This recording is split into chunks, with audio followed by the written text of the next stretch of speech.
Boker Tov. Boker Tov. Boker Tov. Nous disons quelques mots cette semaine sur la Haftara de la Sidra de Vayetse. Dans le rite séfarade, la Haftara commence au chapitre 11 du prophète Hoshea, Osée, au verset 7, et la Haftara se poursuit jusqu'au chapitre 12, verset 12. Par commodité, ce texte, on va l'appeler Haftara numéro 1. Dans le rite ashkénaze, la Haftara reprend là où le rite sfarade s'est arrêté. C'est-à-dire que dans le rite ashkénaze, on commence la Haftara au verset 12 du chapitre 12 de Hoshea, et le texte continue et se conclut au chapitre 14, verset 10. On va appeler par commodité ce texte Haftara 2. Donc vous avez deux Haftarot, Haftara numéro 1, Haftara numéro 2. La Haftara numéro 2 nous est particulièrement familière. Elle nous évoque des choses. Pourquoi ?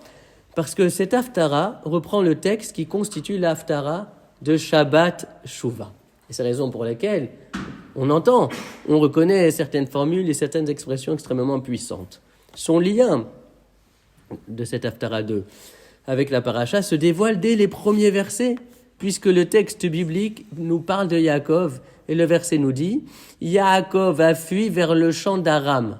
Israël, autre nom de Yaakov, travailla pour une femme, et pour une femme, il garda le troupeau. » Donc, bien évidemment, le rapport entre ces versets et la Haftara et la paracha de Vayetse est évident, puisque la trame du récit de Vayetse, c'est Yaakov qui s'en va à Haran et qui va garder le troupeau de Lavan pour épouser Rachel et Léa. Là, le lien entre la Haftara et la paracha est évident et flagrant. Par contre, le lien entre la Haftara numéro 1, tel qu'on l'a appelé, et la paracha, le lien ne saute pas aux yeux, en tout cas pas a priori. Pourquoi ? Parce que dans ce texte, il est question des déboires spirituels et des difficultés du royaume d'Éphraïm. Vous savez, le royaume d'Éphraïm, c'est le deuxième royaume d'Israël à côté du royaume de Juda. Les difficultés du royaume d'Éphraïm à faire Teshuvah.